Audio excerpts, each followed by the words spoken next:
Hello, all my lovelies. We left off last time in a very troublesome sort of a place because Mr. Johnson, the headmaster at school, had been shown the little figures, Little Bear and Boone, by Patrick. Patrick just kind of flipped out and showed them to Mr. Johnson. And so now we're going to find out what happens in chapter 13, Art and Accusation, in the Indian in the cupboard. Mr. Johnson opened and shut his mouth for several seconds without a sound coming out. At last he croaked, "Mrs. Hunt, I'm afraid I'm unwell. I'm going home to bed. Will you take charge of this child?" His voice dropped to a mumble like an old man's. Omri just caught the words, "back to their lessons." Then Mr. Johnson let go of Patrick's arm, turned, walked most unsteadily to the door, and then put his hand on it and swayed as if he might fall over. "Mr. Johnson," said Mrs. Hunt in a shocked tone, "shall I call a taxi?" No, I'll be all right." And the headmaster, without looking back, tottered out into the corridor. "Well," explained Mrs. Hunt, "whatever have you been doing to the poor man?" Neither of them answered. Omri was staring at Patrick, or rather at his pocket. Patrick's shoulders were heaving, and he was not looking at anybody. Mrs. Hunt was obviously flummoxed. Just shocked, that means, flummoxed. "Well, you'd better go to the toilet and wash your faces, both of you, and then go back to your classroom as fast as you can toddle," she said in her funny old-fashioned way. "Run along." They needed no second telling. Neither of them said a word until they were in the boys' toilet. Patrick went straight to a basin and began running the cold water. He splashed some into his face, getting his collar soaked. Omri stood watching him. Obviously he was as upset as Omri, if not more so. Once again Omri felt their friendship trembling on the edge of destruction. He drew a deep breath. "You showed him," he said at last in a trembling voice. Patrick said nothing. He dried his face on the roller towel. He was still gasping the way one does when one's been crying, probably like like that or something like that. "Give them back to me, both of them." Patrick reached slowly into his pocket. He put his closed hand backward. Omri looked as his fingers slowly opened. Little Bear and Boone were sitting there, absolutely terrified. They were actually clinging on to each other. Even Little Bear was hiding his face, and they were both trembling. With infinite slowness and care, so as not to frighten them more, Omri took them into his own hand. "It's all right," he whispered, bringing them near to his face. "Please, it's all right." Then he put them carefully in his pocket and said to Patrick in a low voice, "You stupid fool."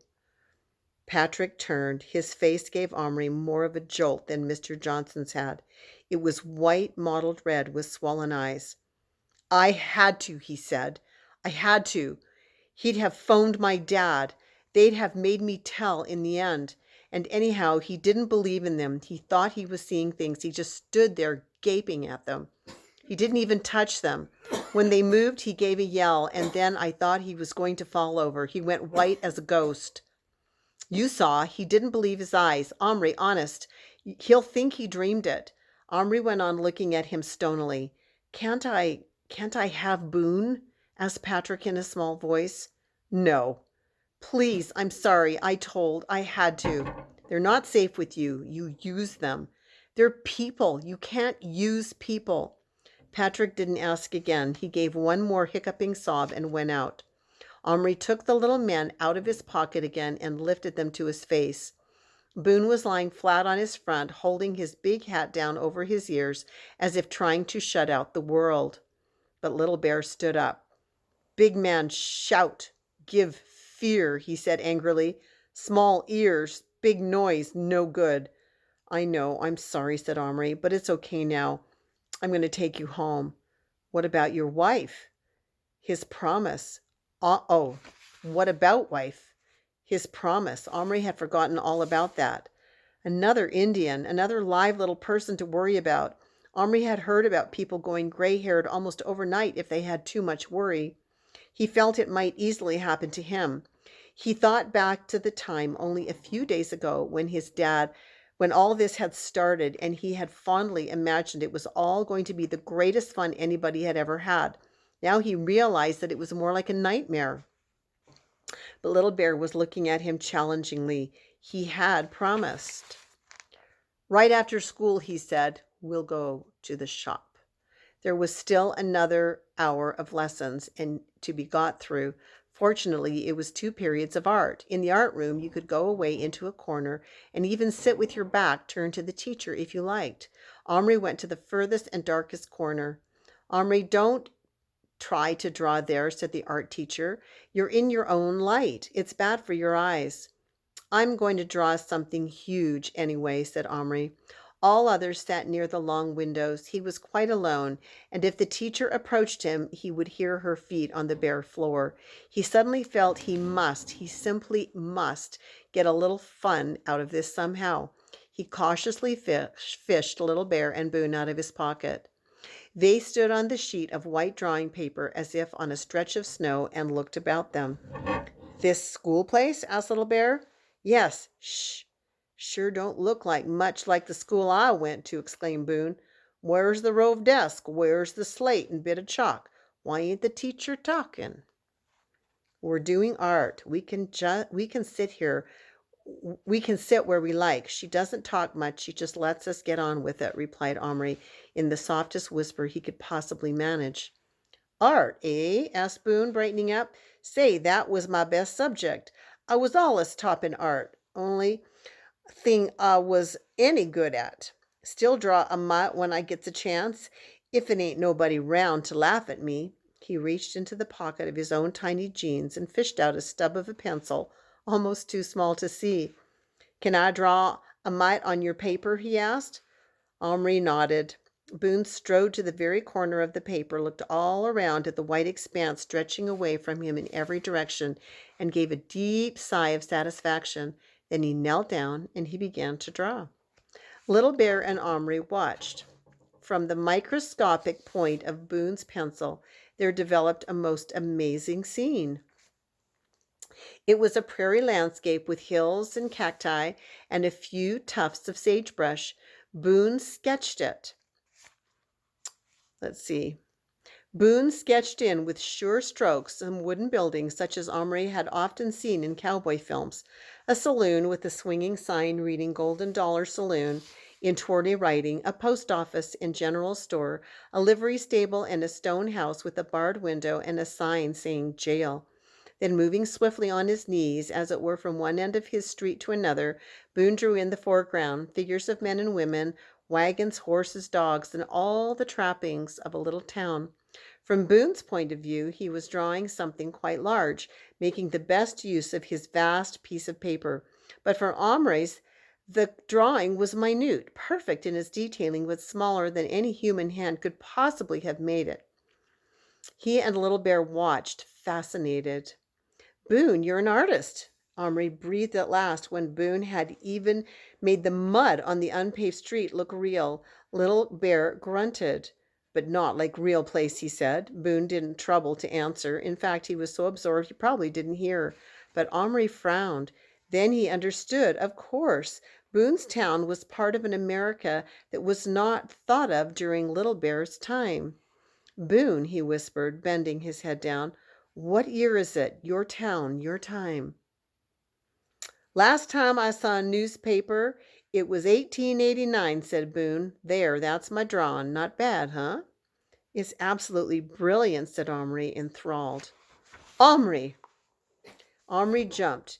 His 2 hands instantly cupped themselves over the 2 men.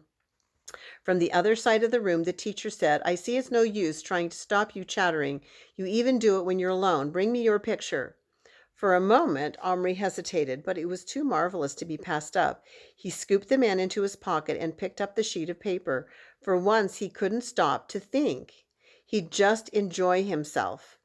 He carried Boone's drawing to the teacher and put it innocently into her hand. What happened then made up for a good deal of the worry and general upset the little man had caused him. First, she just glanced. At a glance, the drawing in the middle of the paper just looked like a scribble or a smudge. "I thought you said you were going to do something huge," she said with a laugh. "This isn't much more than a—" And then she took a second, much closer look. She stared without speaking for about 2 minutes, while Omri felt inside him the beginnings of a huge, gleeful, uncontrollable laugh. Abruptly, the teacher, who had been perched on a desk, stood up and went to a cupboard. Omri was not surprised to see a magnifying glass in her hand when she turned around. She put the paper down on a table and bent over it with the glass poised. She examined the drawing for several minutes more. Her face was something to see. Some of the nearest children had become aware that something unusual was going on, and were also craning to see what the teacher was looking at so attentively. Omri stood with the same innocent look on his face, waiting, the laugh slowly rising inside him. Fun. This was fun, if you liked. This was what he'd been imagining. There he is in his art class. I think the teacher's gone to a cupboard to get the magnifying glass. The teacher looked at him. Her face was not quite as stunned as Mr. Johnson's had been, but it was an absolute picture of bafflement. "Omri," she said, "how in the name of all that's holy did you do this?" "I like drawing small," said Omri, quite truthfully. "Small? This isn't small. It's tiny. It's infinitesimal. It's microscopic." Her voice was rising higher with every word. Several of the other children had now stood up and were crowding around the paper, peering at it in absolute stupefaction. There's some great words in here. Infinitesimal, very tiny. Stupefaction, just kind of, like that, kind of not believing what they're seeing, kind of a thing. Small gasps and exclamations of wonder were rising on all sides. Omri's held-in laugh threatened to explode. The teacher's eyes were now narrow with astonishment and doubt. "Show me," she said, "the pencil you used." This took Omri aback, but only for a second. "I left it over there. I'll just go and get it," he said sweetly. He walked back to his table, his hand in his pocket. With his back turned, he bent over, apparently searching the top of the table. When he turned around, smiling, holding something, then he turned around, smiling, holding something cupped in his hand. He walked back. "Here it is," he said, and held out his hand. Everyone bent forward. The art teacher took hold of his hand and pulled it toward her. "Are you putting me on, Omri? There's nothing there." "Yes, there is." She peered close until he could feel her warm breath on his hand. "Don't breathe hard," said Omri, his laugh now trembling on his very lips. "You'll blow it away. Maybe you'd see it better through the magnifying glass," he added kindly. Slowly she raised the glass into position, and she looked through it. "Can I see? Is it there? Can I look?" clamored the other children, all except Patrick. He was sitting by himself, not paying attention to the crowd around Omri. The art teacher lowered the glass. Her eyes were dazed. "I don't believe it." "It's there." "How did you pick it up?" Well, that's a bit of a secret method I have." "Yes," she said. "Yes, it must be. And you wouldn't feel like telling us?" "No," said Omri in a trembly voice. His laugh was on the verge. It was going to burst out. "May I be excused?" "Yes," she said in a dazed voice. "Go on." He took the drawing back and tottered to the door. I must be tired tonight. He took the drawing back and tottered to the door. He managed to get outside before the laugh actually blew out. You've ever done that? And then just kind of, like that? I guess that's what it's like to blow a laugh out. But it was so loud, so overpowering, that he was obliged to go right out into the playground. There he sank onto a bench and laughed till he felt quite weak. Her face. He had never enjoyed anything so much in his whole life. It had been worth it. The bell rang. School was over. Omri brought out the men and held them up. Guys, he said, I enjoyed that. Thank you. Now we're going to the shop. Omri ran all the way to Yap's and got there before most other children had even got out of school. In 10 minutes, the place would be full of kids buying potato chips and sweets and toys and comics. But now he had it to himself, and he had to make the most of the few minutes he had. He went directly to the corner where the boxes of plastic figures were kept and stood with his back to the main counter. He was still holding Little Bear and Boone in his hand, and he put them down among the figures in the Cowboys and Indians box. He hadn't reckoned on Boone's sensitive nature, however. Now I'm going to go back to the page before, guys. He's talking about potato chips. Now that's kind of interesting because we've decided that this book takes place in England. They don't really call them potato chips over there. They call them crisps. So I'm kind of wondering why he used the word potato chips instead of crisps. I don't know. Just kind of wondering about that. Anyway, let's see. He's talking about Boone's sensitive nature. Holy catfish, look at 'em all, them dead bodies, he squeaked, hiding his eyes. There must have been a massacre. Not dead, said Little Bear scornfully. Plastic. He kicked a plastic cowboy aside. Too many, he said to Omri. You find women, I choose. You'll have to be quick, said Omri in a low voice. He was already rummaging through the box, picking out the Indian women. There were very few. Of the 5 he found, one was clearly old. 2 had babies tied on their backs in parcels laced up like boots. You don't want one with a baby, I suppose? Little Bear gave him a look. No, I thought not, said Omri hastily. Well, what about these? He stood the 2 other figures on the edge of the table. Little Bear jumped down, and he faced them. He looked carefully first at one and then at the other. They both looked the same to Omri, except that one had a yellow dress on and the other a blue. Each had a black pigtail and a headband with a single feather and moccasins on her feet. Little Bear looked up. His face showed furious disappointment. No good, he said. But there aren't any others. Many plastic. You look good. Find other. Omri rummaged frantically right to the bottom of the box. Kids were beginning to come into the shop. He had almost despaired when he saw her. She lay face down on the very bottom of the box, half hidden by 2 cowboys on horses. He pulled her out. She was the same as the others, apparently, except that she wore a red dress. They obviously all came out of the same mold because they were all in the same position, as if walking. If the others were ugly, so would this one be. Without much hope, he set her before Little Bear. He stood staring at her. The shop was getting busy now. At any moment, somebody would come up behind him wanting to buy a plastic figure. Well, asked Omri impatiently. For another 5 seconds, Little Bear stared. Then, without speaking a word, he nodded his head. Omri didn't wait for him to change his mind. He scooped him and Boone back into his pocket and, picking up the approved figure, made his way to the counter. Just this one, please, he said. Mr. Yap was looking at him, a very odd look. Are you sure you only want the one? He asked. Yes. Mr. Yap took the plastic figure, dropped it into a bag, and gave it back to Omri. 10 pence, which would be 10 pennies.